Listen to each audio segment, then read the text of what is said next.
Well, hey everybody, how you doing out there? Welcome to Behind the Pulpit. It is President's Day, February 17th, 2025. It was a little windy last night, so Pastor Dave kind of flew in here like a tumbleweed, and he's right next to me. Pastor Dave, how did you make it up here from Flemington? Were you blown along? Did you sail along with the winds? When you say a little windy, that feels like the understatement of the century. The wind was howling. I went out on my back porch and my entire porch swing was like toppled over. I was the little cover for my fire pit outside was blown across the yard. I was like generally fearful last night, man. It was coming. I was really blowing. Reading some things that said, "Oh, it's going to be windy, so drive if you must, and try to stay in the lower levels of your house."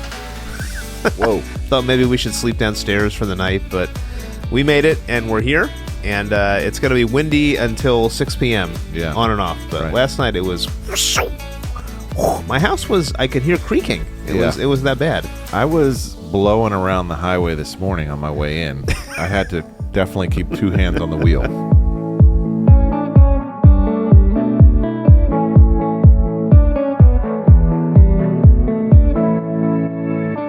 All right, so I have some news here, Pastor Dave. So you may remember we had our Contend conference a couple weeks ago, and there was a merch store. And I may remember, like I work here, dude. Well, I'm not assuming anything. But I did order a couple things from the merch store, and they did arrive. So if you were considering... Wait a minute. You ordered stuff? Oh, my gosh. I ordered a couple of things. Actually, and here's a cool thing. I ordered these... And because it's online, you can't try on the clothes, and I never quite know how the fit works. So I picked a size that didn't fit me correctly. So I asked if I could return them, and I ordered new stuff in the size that I think will be correct. And they wrote me back and said, you know what? We're going to refund your money, and you know what? Just keep it. Oh. Just keep the stuff. So I have some samples over here. That's right. If you want to get some extra, order the wrong size and say, I need to return it, and we'll see what happens. It's like, how many of you out there actually are successful with online clothes shopping? I think a lot of stuff works like shopping online, but I find that to be really challenging. I mean, body types are just different. Different brandings have different like sizes that work well. I can't do it, man. Well, it works if you've actually had the product and you've tried it on before, so you know kind of know what size, you know how it fits. Sure. A lot of the places will let you return it if it's not the right size, but then you have to wait. So it depends on how patient you are. Yeah. You have to have some wherewithal if you're going to do it. All right. Anyway, let me tell you about the stuff I got. So I got my mug here, right here, my Contend Conference mug. I'm going to be sipping from this today. Don't worry, Pastor Dave, it's just water. All right. Let me see the logo here. Oh, there it is. All right, so I got that. I got my hat, my Don't Be a Drifter hat right here. That looks like a trucker hat. Yeah, it is a trucker hat. It's got the big old... Yep, there it is. Wow. Don't be a drifter. And then wear that preaching on Sunday? I don't know. We'll take a vote. Let us know in the comments section if I should wear it while I'm preaching.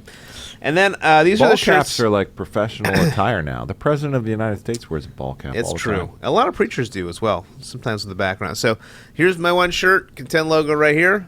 Boom. Ooh. This is like the ice gold. Would that be the official Contend colors? This is the... call that? Turquoise? Turquoise. This is the official in the logo right here. It is. Yep. So, but they don't fit me. So, by the way, if you're interested... We can have a giveaway. We can have a giveaway. Long sleeve right here. Boom. There you go. Good for the windy days. This would be good for the windy days right there. Okay. And by the way, I did order some NBC gear. I'm going to have an NBC coat coming in here pretty soon. My goodness. I know. Well, I felt like I had to give some place. So this is like a little hoodie, thin hoodie type of thing with the Contend logo right there. So There you go. All right, so if you're considering buying, Contend store is up and running. You can link to it on the website. Also, there's an NBC store with not quite as many choices, but we are going to start building that out pretty soon. We're thinking that maybe we're going to put some NBC proprietary gear with logos like there may be a Let's Be That Church shirt. Oh, I also got some stickers. I forgot When to you bring say those in. we're thinking, that's like the authorial we. You really mean Bob's thinking when you say that, right? Well, perhaps, but I did kind of float it past a few other folks. I heard there might be with some Tim. onesies. We did talk about having Are you NBC, supportive of these onesies? NBC onesies. Let's be that church onesie. Pastor Dave, Oh, how my would you goodness. feel if you went to a hospital to greet a family that just had a new baby and their baby is wearing a Let's Be That Church onesie? You know, I think you can just bury me right there. That would be, my work is done. My life is fulfilled. I have made it. Yeah. So that would be a fun day. Yeah. Yeah. What if you went back to the Revelation series and you had a onesie that said I'm a preterist or something like that? Yeah. Even Preterist better. for life. I didn't know how influential Don't bother I me. I'm an was. amillennialist. I'm right along. It's all going to get better in the end. Post-mill. All right. So anyway, we're glad that you're joining us today. That was kind of our opening banter. But now let's move on to our world famous segment, In the News. All right, in the news today, Pastor Dave, always so many things to talk about. We had Vice President Vance was over in Europe. We had several other things going on. One of the things I thought we could start off with today was a little President's Day trivia, since it is President's Day. So, do you know what the origin of President's Day was, Pastor Dave? Let's see if you can remember this. I remember there was a combination of Lincoln's birthday and Washington's birthday, and they wanted to honor them. But that's all I really know about. Okay. How long have we been doing this? I remember it when I was a kid, so it's got to be older than me. That's a great question. I don't know when it actually started. I'll have to ask that question. Origins of President's Day. President's Day, originally called Washington's Birthday, celebrates the birthday of George Washington, the first president. It's observed on the third Monday in February, even though Washington's actual birthday... Do you know what Washington's actual birthday is?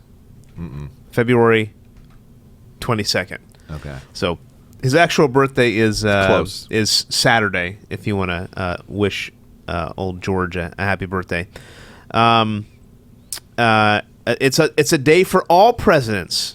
So while President's Day is still officially named after George Washington, it has evolved into a day to honor all U.S. presidents, not just Washington. I guess that includes even the current president, so it's President's Day.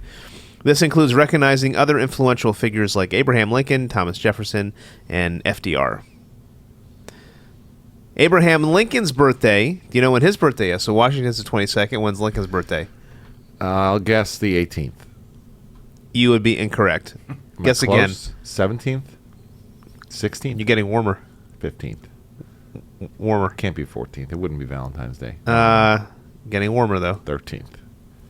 No.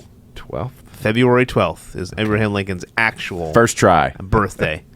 You knew it, Tim? You knew it? No, Pastor Dave, I'm saying got on the first try. I have some history of President's Day here. If you, it started in 1879. It was just known as Washington's birthday.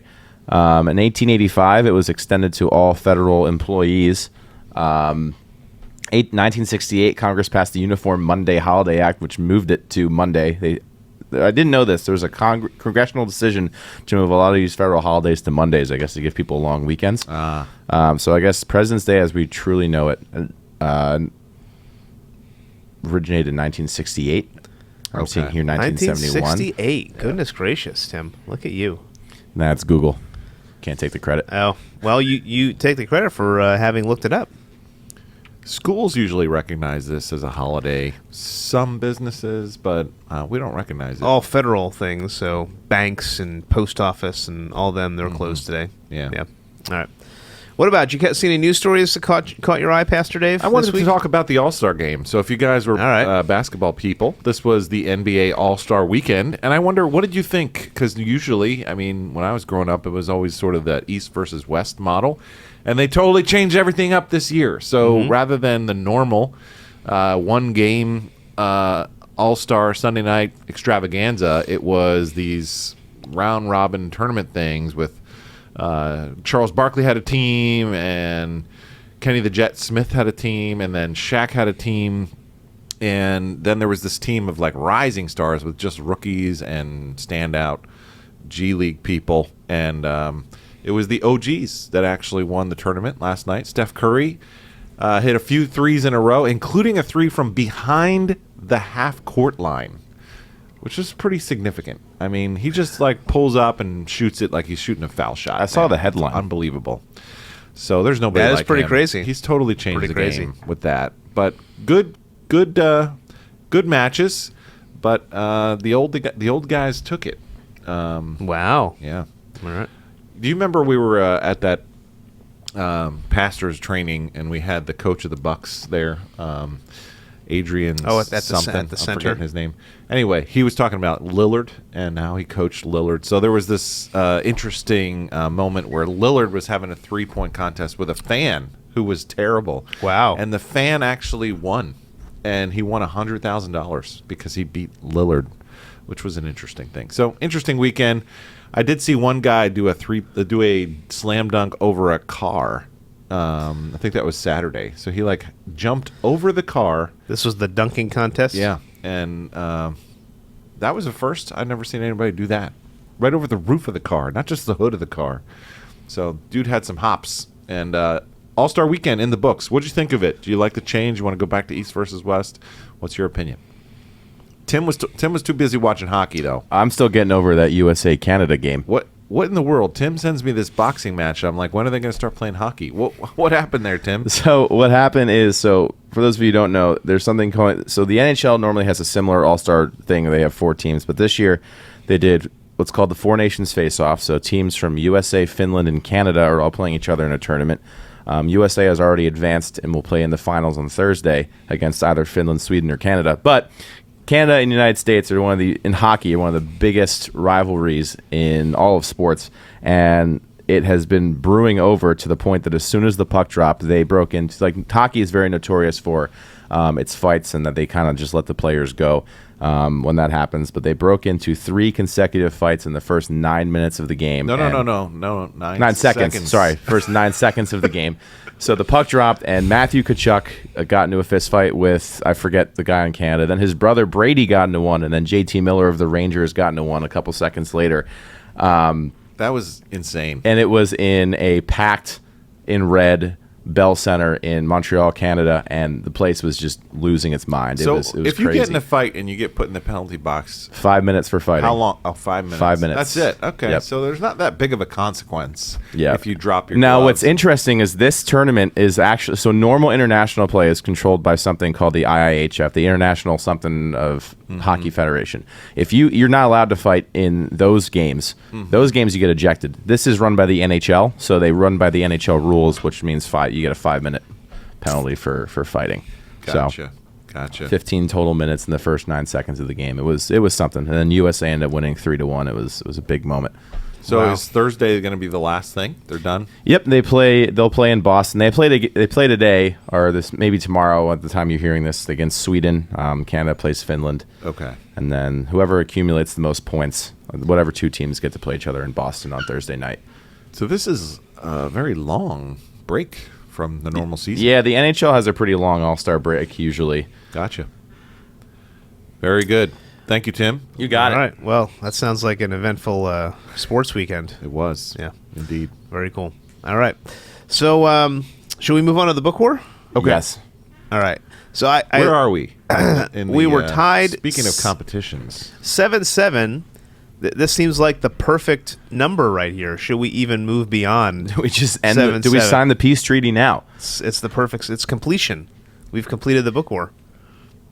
Is that where we left the score last week? It was tied? Yeah, it was Yeah, 5-7. because We missed a week. and You won, and they it's gave worth you 2 2 points, which I will protest in being unfair. But Yeah. you got 2 points for whatever book you recommended last week. Okay.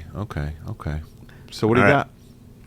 All right, so I have a book by Tim Challies, and going along with your suffering theme in your message yesterday, it's a book called Seasons of Sorrow, The Pain of Loss and the Comfort of God. So Tim Challies is a pretty well-known blogger in the evangelical world. He does a lot of book reviews, writes a lot of theology. He's written a number of books.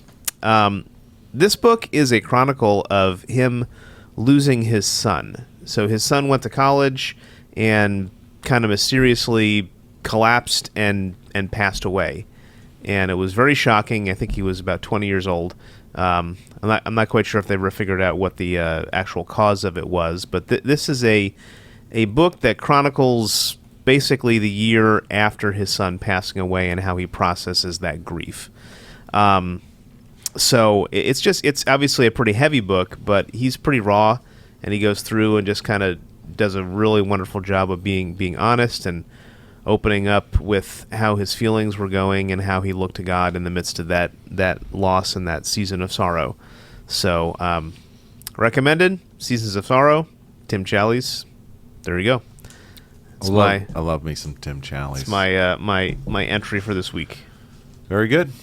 And for my side, yesterday at 8:15 a.m., we had a special prayer time for parents or grandparents who have prodigal children or grandchildren or other family members that are far from the Lord, straying away, perhaps even having left the faith altogether.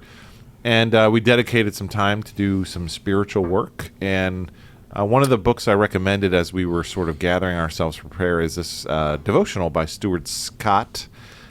He is a fellow at the Association of Certified Biblical Counselors, and he's got this devotional for wayward children called Finding Peace, Keeping Hope. And so if that's you, if you struggle with that and you wonder how to be encouraged by the scriptures, he's got 31 very helpful devotionals here. And I thought that this was a really good resource for parents who are understanding that kind of pain, or grandparents. And this was published in 2023. And there's a lot of different 31-day devotionals in this series that are on different topics. So there's one on addiction, there's one on surviving affairs, anger, that kind of thing. But this was the one that we were talking about yesterday regarding prodigals. So this is a unique resource. It's not going to be for everybody. But if this is something that you're struggling with and you need encouragement, I would highly recommend picking this up. I think it'll be a blessing to you. So there you go. There's my book for today. Very short. This one is only 88 pages. So my book is also on the smaller side. Digestible. It's a little thicker, but it is small. We also got some papers in there too. It's bolstering it up a little bit. Looks like 183, but they are smaller pages. And look at that cover, Tim. I mean, come on. I know the cover. How can you argue with the cover? I do like Pastor Dave's cover too. I tell you what, this is one of the hardest ones so far. I feel like these are both very important materials. It's a little bit of a more serious kind of book war today. More serious book war for sure. Yeah. The Bob, your book heavy topics reminds me a little bit of a book by our friend Clint Watkins, friend of the show. I feel like I think his book that he wrote is similar to that. And I'm actually going to take Pastor Bob's book this week. All right, there we go, coming back. I feel like I remember I only a conversation. got one point. I got in the zone, so I only got 1 point, Pastor Dave. I remember Clint. He talked about it's a free throw. It's a free throw. I feel like Clint talked about how sometimes it might be hard for Christians to suffer, and then they come to church and everything's so happy. But the Bible has so much for people who are suffering and mourning. So I think that's really cool. So I'm taking Pastor Bob's book, and he has the 1 point advantage going into next week. That's a good segue to begin talking about the current theme in our new sermon series about resilience. Well, why don't you hope? Why don't you give us the rundown, Pastor Dave? What did you talk about yesterday? Sometimes sermons and preaching is a great opportunity to, bring to a crescendo the great gospel hope and joy that we find in Christ. This was a little bit more of a somber look at life in the already not yet world of the current kingdom age, where we still experience pain and difficulties and adversities and suffering and sorrow. And so 2 Corinthians chapter 1 is that well-known passage about the God of mercies and the God of all comfort, who comforts us in our affliction so that we might be able to comfort others. And so this particular chapter in 2 Corinthians, as we kicked off the series, was about resilience through suffering. So much of our lives is about trying to avoid suffering or eliminate suffering. The Bible doesn't actually teach us the strategy of avoidance. It teaches us to grow through suffering, and that's what chapter 1 of 2 Corinthians was all about. So we talked about 3 movements looking at suffering specifically through the lens of Christ's suffering. Movement 1 was, since Christ suffered, we too will suffer. Movement 2 was, since Christ was comforted, we too will be comforted. And then finally, movement 3 was, since Christ comforted others, we too are called to comfort others as well. I gave lots of practical examples, people who have graduated from the School of Affliction, and we talked about some ministries that are popping up here at NBC, such as Grief Share. That's a way to come alongside people who have experienced a loss. We also have other ministries that focus on this area, such as Stephen Ministry, to walk through people going through pain. But it was a serious chapter, a serious sermon. It wasn't one of those, cheerleader type of messages, but I think it's an important topic for churches to address because it's something that's very real, and people who are suffering in our pews sometimes feel forgotten or sometimes feel like their real issues are not always being addressed from the pulpit. So yesterday was a chance to do just that. Mm-hmm. Well, before we get into the serious conversation about your sermon, you did have a moment, Pastor Dave, in the 10:45 service. Man, that was tough. I if you guys watched it, you know what happened. Oh, we can watch it right now. All right, let's go ahead and right, roll the clip. Go ahead, and you guys can live That commentate. feels like this. life right now. You're crushed. It cannot withstand the pressure because it's open and empty. But Gonna then offer if some I take the comments on this second after it's can done. that is sealed and filled, and I actually apply the same exact amount of pressure onto this second can, you watching, camera guy? And I actually just put the same amount of pressure. Notice. Whoops. About 5 seconds there. I tripped there, sorry. Prop fail. So this was my. So This is the problem big was that mistake you right there. you had to get back I on wasn't it. supposed to do that. See, the problem was you should have quit when you were ahead. You should have just stayed on and not got back on it. Can we use the first service video for the website? Apparently not. He I kept was- going with the jokes after that. He kept. Dying 1,000 deaths Yeah. out there, man. I was not expecting it to pop. I had tried it several times, and then the first service it went swimmingly well, and the second service Yeah. I was swimming in seltzer water up Well, there. it would have so- been interesting if you had decided to hand it to somebody in the audience in the front row and said, "Could you Take help me this. out with this?" I was asking my brother, I was like, did you get sprayed from, he's like, what do you mean? So, the accident. He's like, oh, no, we were safe. My mistake was I got a little cocky. First service just went so smoothly that I decided to, Up the ante in the second service. do a little grandstanding, literally. You're watching camera guy and me exhibiting the proverb that says pride goes before the fall, right? No, So that's true. I was showing off. before the seltzer water that was washing you clean. It was, yeah.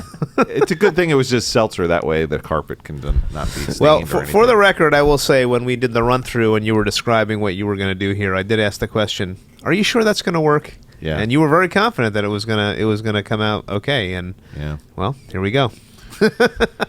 I should have heeded your warning, but it did work. I think I went too far by trying to step on it the second time. So Ken Huber, who's an engineer, was explaining to me that the surface tension may have gotten compromised when I tripped over it, and I just might have weakened the aluminum a little bit when I actually rolled over onto the can, and then the second time, that weak spot, burst. So, but you know what? We always want people to remember our sermons. And I bet you, because of that mistake, it's going to be more memorable. People will Just throw it in with the boxing sermon. people will laugh at me, and people will just it's not quite as embarrassing as the boxing sermon, Maybe but it's up there. you'll start getting LaCroix gifts randomly in your mailbox. Like duct taped up LaCroix cans or something. Be our like first ever sponsor spot on behind the That pulpit. is true. That is true. Sponsored by LaCroix. that. In my feeble attempt to rescue the failed prop situation, perhaps there's some truth to that. Even those of us who have the Holy Spirit on the inside of us, even those of us who are Christians who are both filled and sealed, still when the stress and the suffering and the affliction comes in our lives, we can feel like we're breaking a little bit too. And so maybe that's okay that it happened that way. That's true. So On the fly sermon illustration game. Look at you. So we're doing a little bit of a different tone with this message and this. I think the series as a whole with 2 Corinthians. You mentioned 2 Corinthians is one of the favorite books for pastors to preach. it is. Because it gives a lot of practical comfort ministry things. I mean, it's got some pretty famous passages in it. Of course, the new creation passage is in 2 Corinthians 5, the jars of clay in 2 Corinthians 4. Right. Paul's thorn in the flesh is later on, right? Mm-hmm. So, You know, a lot of times ministers of the gospel need an encouragement, and I think Paul really gives us a great example of what it looks like to be resilient in gospel ministry, and why that we can still, even though we are inadequate to these things, to serve Christ in this way. He reminds us that we're just jars of clay, we're weak vessels, and that it's God who his Spirit is at work inside of us powerfully. And he chooses to use the weak things of this world to confound the wise. And so I think 2 Corinthians is super encouraging for pastors. Maybe it's the opposite of Revelation. Remember we talked about how Revelation is like the least favorite book for pastors to preach? I think pastors are drawn to 2 Corinthians because of the themes that are so relevant to gospel. Well, that's what we had to do back to back. We went back and forth on this. When we were first coming up with this message, we talked about a revival series, and then we talked about having something on, relationships and resilience relationships, and we just landed on this kind of theme of resilience, which is pretty popular. So maybe what we could do is you could remind us of that definition you gave for resilience, because that's going to be a theme that will continue to pop back up, and let's talk about why that is such a popular theme today. Sure. in culture. Why do people need resilience, and why are people not as resilient today? Sure. So the definition that I used for my sermon was resilience is an inner strength to endure and push through the hardship, a physical, emotional, and mental toughness, or you could just simply say a spiritual grit. So I think that's a pretty good definition. Spiritual grit. What does that mean? It means you need to be gritty. You don't give up when it's hard. It means that you embrace the tension between what you do know and what you don't yet know, and that learning, growing phase. The more you can stay with it in the middle of the in-between phase, the more resilience you have. So, like, you have goals, you want to get somewhere, or you want to learn something, you want to know something, and it's out there, you don't quite know it, you don't quite understand it, and like you're trying to get it, you're trying to tackle it, like what is this? I don't quite understand the chemistry problem, the math problem, whatever the house problem is that you're trying to fix. And it's like, if you can stay in that tension space of not knowing and being uncomfortable and pushing through, the longer you can stay in that unknown space, the more that you'll be able to grow in your resilience. And so that's what I call spiritual grit, like pushing on. It's so comfortable just to not enter into new territory, because it's intimidating. It's you don't know if you're going to actually get it. You don't know if you're going to make it, but that's where the stretching happens. That's where the growth happens. So the more you can tolerate that messy in-between phase. And you know what I heard someone say is resilience does not feel good. When you're being resilient, it doesn't feel nice to be resilient. It feels hard. It feels difficult. It feels like, oh, why do I have to do this? But yet, if we could just embrace that feeling, that tension, like a rubber band, I think God will use that to help shape us and grow us. So we'll come back to this theme again and again throughout the series. Did you ever follow Reliant K when you were younger? I did not. Should I have? Well, they were a pretty famous band, but they had this song called "Pressing On." I'm pressing on, pressing on. Yeah. So that made me think of that when you were talking about what resilience is, or bouncing back when you kind of get punched by life and you fall down. Resilience is the ability to bounce back and not wallow in your, in your sufferings, in your depression, or whatever it is. Right. The Bible says the righteous man falls down 7 times, but gets back up. It's true. And so that's something that we're supposed to be characterized by as disciples of Christ. Very true. So, what do you think for your message was some good? You had this like kind of acrostics thing at the end of practical advice for us. So after having looked at Paul's advice and what he tells us, what are some? What was walk us through this practical slide you made right here? Okay. So, I mean, when you're really facing it, you want to have a few different action points. It's not always clear what you want to do when you are in the middle of a difficult trial. I'm trying to get this thing straight. There we go. So, number 1, you rest. You take some time and you just sit with the Lord and you ask Him. What a beautiful slide right there. Oh, thank you. Well, thank Mark. He's the one who actually designed this thing. with the tree and kind of growing through the rocks, that kind of thing. Then you trust that God is sovereign, even though you don't understand it. He would not allow anything into your life that's not ultimately for your good. Number 3, you ask for wisdom, James chapter 1, who gives. You read, meaning you read the Bible. The Bible becomes a different book when you are in suffering. All of a sudden, I said it becomes like reading the Psalms. You're reading Brother David. You confess. This one was hard because sometimes we face trials because God, our Father, according to Hebrews chapter 12, is disciplining us for our good. So we may need to work on something and like reflect and go, is there an area that God is challenging me here? And pray Psalm 139, search me, O God, and grow and confess in that way. 6, you obey. You may not be able to figure everything out, but you do what you can. You get to church, you do your job, you love your family, you obey to the degree that you can, even though you maybe can't fix it all. And finally, you wait. That's not always a popular message. We want things right now. But oftentimes, resilience is about staying in that space where we're waiting and we're willing to just say, it's not here yet, but I'm not going to give up, and I'm just going to continue to wait on the Lord.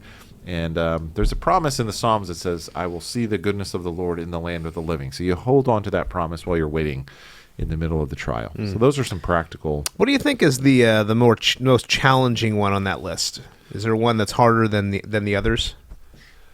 You know, I think waiting is hard for us. We want something to be fixed right now. We want to eliminate it. We want to get it out of the way. We want a solution. We don't really necessarily enjoy. Who likes waiting, right? So I'd like to have the answer today. I'd like to have the microwave. But yet God typically does his best work in the crock pot type of environment. So I think waiting is hard. But you got to get cooked. Yeah. Sometimes the Stewed, Lord is stewing up something better than we can even imagine. Marinating you right there so that you...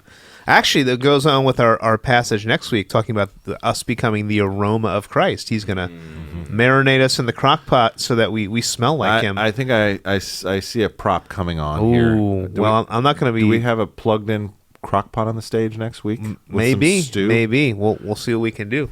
Well, don't cook up the aroma of death. That's all I ask, okay? So, what would that smell like? I don't want to know what that's going to smell like. Tim, wasn't there a couple of questions? I forgot about that before. Let's throw them in here right now. The first question was about Pastor Dave's preparation, the step on the can. Oh, we should have had that earlier. So, no, he basically answered it. So this question is from the same person. So thank you for reaching out and asking your question. Today's question is, can you describe a healthy Christian's journey dealing with the peaks and valleys regarding troubles and suffering? Would peaks be considering trials as pure joy and valleys as self-pity? This is a great question. So, Bob, sometimes you and I have talked about something called over-spiritualization, meaning you want to jump right to the spiritual platitude, and you want to gloss over the very real earthly issues that are needing to be wrestled with here. There could be organizational decisions, there could be character issues, there could be mistakes that are made, there could be grief that really needs to be felt before you skip right over to, well, hey, they're in a better place. Like, I think we're so uncomfortable with suffering. We're so uncomfortable even with other people suffering. When they express it to us, we want to get rid of it as soon as possible. So we over-spiritualize everything. We've got a little platitude for every little situation. And it's not good. So I think a normal, healthy Christian trajectory through the highs and the lows in life is going to fully embrace those things and be present with how very difficult this is and apply the gospel in a very real way to those deepest sorrows of life. And that makes the joy all the more sweet when you really recognize that all of these things will come together for good in Christ. But we don't jump there, hopping over, what's commonly called the phases of grief. Like, you go through different stages of anger and then sadness and bargaining and denial, and then you finally come around to acceptance. The Christian who wants to leapfrog over the normal phases of grief is going to short circuit the growth process, and they're not going to really be dealing with God's spiritual work that he wants to do in and through them. So I think we need to be honest about that, process that with a trusted friend, maybe a Stephen minister or a counselor, and really go through the only way out is through. So be honest with what's going on. Just like Clint Watkins' book, right? Isn't that called Just Be Honest or I something think like it's that? called Just Be Honest. So yeah. I think that's the healthy Christian pathway through difficulties and suffering. It's like you worked another book in there, Pastor Dave. Well, that was Tim working. I actually earlier. worked in the Yeah, book. So Tim made his own recommendation. yeah. So we can be guilty of that. When you and I have talked about this over spiritualization piece, Yeah. we've seen that from an organizational health perspective. But Sometimes it's a way of kind of covering up and not dealing with the actual issue. Just yeah, let me kind of say this and make myself feel better, but I'm not getting to the root of what's going on. right. And that's kind of Yeah. a misuse of spiritual truth. That's really an abuse of spiritual principles that are very real and helpful and deep and rich. But But it might actually be a way of not actually confronting the truth. yes. And wouldn't Yeah. that be just like the enemy to like insert some sort of toxic spirituality and take something that's very real and resourceful and then use it to be superficial and to cover over? That's not the way the Lord wants us to use the great promises of the Scripture. So let's really be real and be authentic and go through it and then find the hope on the other side of actually facing what we're needing to face. Yeah. Yeah. Good. Good question. Thank you for asking that. That is a wonderful question. Was there another Are one? we or sure that I was it? totally answered the seltzer? I mean, if you question? want to go back, the same person answered asked This is a little bit more of a fun humorous question. one. Pastor Dave, how many times times- did you practice stepping on the can to crush it, and did you practice the full can as well? Okay. It's inquiring minds want to know here, Pastor Dave. Yeah, because clearly it didn't look like I had practiced. But although noticed. if you were in the first service, you would have thought, man, Just he's like a over here pro. trying to Google his answer. Yeah. How many times did I step on the can? No, I was trying to remember the engineering term that Ken had taught me about the soda can thing. But I did practice at home, and I have a hardwood floor, and the can was actually slipping on the hardwood floor. So I was like, oh, man, is this going to work? But then when I got to church and I tried it on the carpet, it wasn't slipping at all. And I did cheat a little bit by putting one hand on the pulpit. I don't know if you saw that, but that helped me like keep my balance there. I noticed. And It didn't seem to help you that much in the second service, though. It did not. It only works if the can like stays upright, you know. I don't know if aluminum cans are what they used to be either. It felt very thin, or I don't know if all brand cans are the same, like LaCroix versus Coke or something like that. Today I have Monster. I don't know. Are cans like getting thinner these days? I don't know, but Probably. I did practice, and pride goes before the fall. So big fail, but I'm glad you guys had fun with it. It kept the audience like entertained, and they were more engaged than And that's really what it's about, just Pastor Dave. Dave droning on and on and on, right? So it's like a little comic relief in the middle of the sermon. Yeah, everybody that was asleep woke up. Right. Perhaps this was What happened? What happened? an illustration of strength through weakness in that way. So Yeah. There you the go. Lord is sovereign over these things. Good. Well, thank you for blessing us. Before we leave, Pastor Dave, I would be remiss if I didn't ask you to show us the chart that you made, because there was a chart citing in your message. Oh, that one. Maybe you can show that really quickly, and then we'll move on to the Theology Sprint. Yeah. Are you talking about the chart that you saw in my run through, but I didn't actually show it? The one that the table? No, the timeline chart that you made. Oh, that. Because a lot of people didn't know there's like 4 different Oh, okay. letters to the Corinthians. Well, this is the chart that I like- don't know if you can. It's very small, Tim. I don't know, man. look, he's So, trying to add. This is a right. chart in Let me addition to let's the one Control I'm Z that a few referring times. to. Control Z. Let's make this a little bit bigger of a table. So what we don't really have anymore is the first and third letter to the Corinthian church, and we only have the second and fourth. And so this table here illustrates the fact that we're missing number 1 and we're missing Put a number magnifying 3. glass up to your computer. That was my table. My brain thinks in charts, man. I don't know. I can't help it. I also did draw a timeline. Is a timeline a chart, though, Bob? I don't It's know. a type of chart. Yes. It is? Oh, wow. You guys are quick with the answer there. You're like, absolutely, yes, a timeline is a chart. So, Bob, I did ask you charting if a I should course keep this through- in. through You said history, yes, just for the yes. record. Bob formally I did blessed. because I think a lot of people don't know that there was four letters right here. So here's my Look at that's timeline that I beautiful. created. Look at that. The letters are on the bottom, 1, 2, 3, 4, and then the visits and other correspondence are on the top. So Interestingly, we can actually get pretty darn close with the dating of the Corinthian correspondence because of some historical background information that's listed, like in Acts chapter 18. I think there's a Roman official named Gallio that's mentioned, and we actually know when he ruled because of other historical documents and stuff like that. So sometimes books of the Bible are hard to date. 1st and 2nd Corinthians are not that hard to date. So we're in the 50 to 55 range. Would you be willing to marry them? There is that famous 1 Corinthians dating 13 all those letters, love Pat. passage there. So there's I'm the dating timeline. all of Paul's letters right now. I wanted to share that because simultaneously. it's actually relevant to the entire series. These topics are going to come up, and you're going to go, what is Paul referring to? My sorrowful visit, my grievous letter. And I think you have to understand the context in order to fully apply this book of the Bible to your life. So background there. I hope that was helpful to you. And It was very helpful. Thank you for.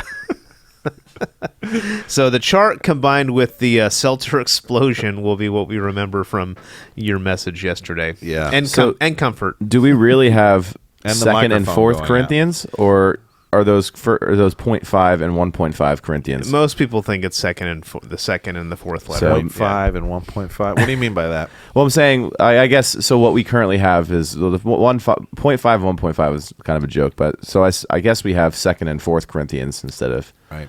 so maybe one day we'll get to read 1st and 3rd. It could be. Yeah, You know, maybe they'll somebody be as a unearthed. thought experiment asked me, what happens if we find like the actual 1st and 3rd Corinthians? What do we do with that? That's an interesting question. Like, is the canon going to be reopened for consideration? Or maybe that should be your theology sprint right now. Yeah. I tend to think if the Lord wanted that to be in the New Testament canon, he would have helped to preserve it. But it is a fair question. Not everything that Paul wrote with his pen necessarily needs to be considered scripture, right? Just because Paul wrote it doesn't necessarily mean it belongs in the canon. If Paul wrote a grocery list, does that mean that we put it in the Bible? No. So sometimes there can be correspondence that's not necessarily inspired biblical text. But Why not? yet- Don't you want to see if Paul was a vegan? I've been very interested. He did have some dietary restrictions, so yeah. But interesting thought experiment, biblical canon question, topic for another day. Topic for another day. All right. Well, thanks so much. Well, this week we're going to continue with the resilience theme. We're going to be looking at 2 Corinthians 2:12 into chapter 3. And as I mentioned, there's some aroma, the aroma of Christ coming out there. There's the unveiling of the faith with Moses and a few other things. So it's going to be an interesting week. We hope you join us as we continue with the series. Sounds good. All right, Tim, do you have a theology sprint for us today? I do. I have a choice. The first one, Multiple choice theology sprint. the We haven't first gotten one this is in a while. bit of a classic. I don't think we've done this one yet. And the second one is something interesting that could be a deeper thinking question. They both should be pretty easy for you, so I'll let you choose if you want the classic or you want the other one. Okay. Oh, we don't know what they are. No. So you want to go classic or modern? Let's go modern. I feel like adventurous. Modern. I don't know. Okay. Modern art right Hey, now. we'll save the other one for next week then. Is suffering necessary for spiritual growth? Ooh. I got into a conversation about this one time with someone who actually experienced burns on their body. And I was talking about the kind of suffering that you experience in the gym. And that's like intentionally, putting yourself under stress and growth as a result, like, lifting weights and that kind of thing. But then there's another kind of suffering that there's a line that crosses into injury, right? So like, Tim, when you were in track, like you're normally doing your routine, but then at some point, like you broke something, right? Yeah, I broke my foot doing foot. a drill, but Right. I also had pretty bad patellar tendonitis from overwork. Right. So those are actually a little bit different. I think there's the normal discipline kind of stress that we want to put on our ourselves. I think psychologists call that eustress, like good stress that we're supposed to regularly be. Eustress versus distress. Versus distress. And both can be used of the Lord. The Lord wastes nothing.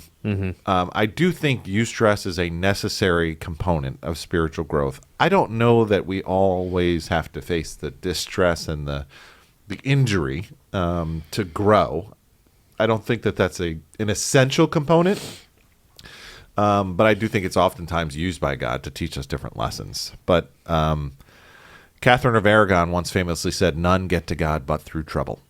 And so it is one of God's tools that he uses to grow us. Well, I tend to think when you're in a period of suffering, it's in that moment that you recognize I need God and I have to run to him. And so in that way, it is sanctifying. Or maybe if we put it another way, the question was, can you grow in the Christian life without suffering? Well, does all suffering lead to spiritual growth? In the sense that you have a choice when the suffering comes, how you're going to respond to it.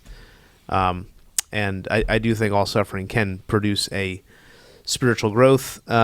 Although I like the way that you distinguished, there's a sense that we do hard things that can be hard and suffering to an extent, but we might not always experience just tragedies and distress in the same way. But both can indeed grow us more into Christ likeness as we trust him and lean into him during those times. Yeah.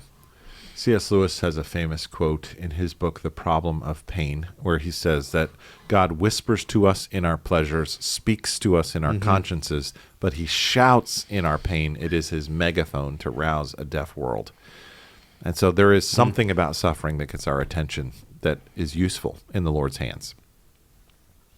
Good question, Tim. Thanks. We'll go with the classic next time. Classic. See what the classic is. It's a classic. Body life. What should we announce today? Let's start with one of our favorite programs here at Millington Baptist Church. The program that happens on the third Friday of every month. The Senior Lunch. Senior Lunch. I heard there was an interesting presentation that got announced yesterday. Speaking of President's Day. It is going to be the pets of the presidents, I believe. Yeah, there's a presentation on presidential pets. Oh, that's right. How many presidential pets can you remember? 0? Obama had the 2 dogs. I remember Barney from Bush, because we went to the President's Library, and I think I bought Barney for my kids. See, I don't remember that, but yeah. Clinton had cats, didn't he? Probably. He would have been a guy to Third have Friday cats. of every month, bring a dish to share. It's going to be a great potluck this Friday, 12 o'clock. Didn't Biden have a dog that knocked him over or something? I'm not remembering this stuff, man. I don't know. I should pay more attention. Well, I guess we need to go to the senior lunch and find out the presentation. If you want answers this I Friday. learned you don't have to be a senior to go to the senior lunch. I was there helping set up one time, and they're like, you should stay. I was like, I don't qualify yet. There's food. There's food. Are you February hungry? 21st. Okay. Next up. Another new ministry that we are starting here. Pastor Dave, I think, is excited about. Hey, if you would benefit from a 13-week support group because of the loss of a loved one in your life, we would love to serve you in that way. Grief Share is a nationally recognized program that is a video-based facilitated curriculum that's a group study that is there to support those who are undergoing loss. And this is going to be facilitated by Amy Acker, and we're building a support team right now. We've got a couple people registered, but there is room for you. We would love to see you sign up. You can get there from the Millington website, and you'll get a workbook, and then you will join us on Thursday nights in Fellowship Hall at 6:30. It'll be an hour and a half, and I think that you'll benefit from that. Grief Share is going to be a special ministry here at Millington, and this is kind of our kickoff, and it's a safe, welcoming place where people who understand the difficult emotions of grief can come and find support and get some help for each step of the way. Check out our website for more details. We're really excited about kicking that ministry off. And one final one. Be very exciting. So here we are, man. We're like less than 2 weeks away from the biggest global church gathering that's ever occurred in the Boom. last 2,000 years. Gather 25, they've been planning this for about a year or more. It's a 25-hour straight simulcast prayer service that is being hosted on 6 continents, and we've signed up to be a host site. So we're going to broadcast the first 2 hours together. Come up Friday night, 7:30, February 28th for live worship for a half hour. Then we'll tune into the simulcast and join our brothers and sisters all around the globe from every tribe, nation, and tongue and seek the Lord Jesus to do a work in this generation. I hope that you'll come. I think that'll be encouraging. And then after we break, after those first 2 hours, the video simulcast will be available to you as an individual, and you can continue to participate on your own. But we want to celebrate by pursuing God together for the first couple hours of the simulcast. It's going to be a great event. Check it out, and we will hope to see you there. Wonderful.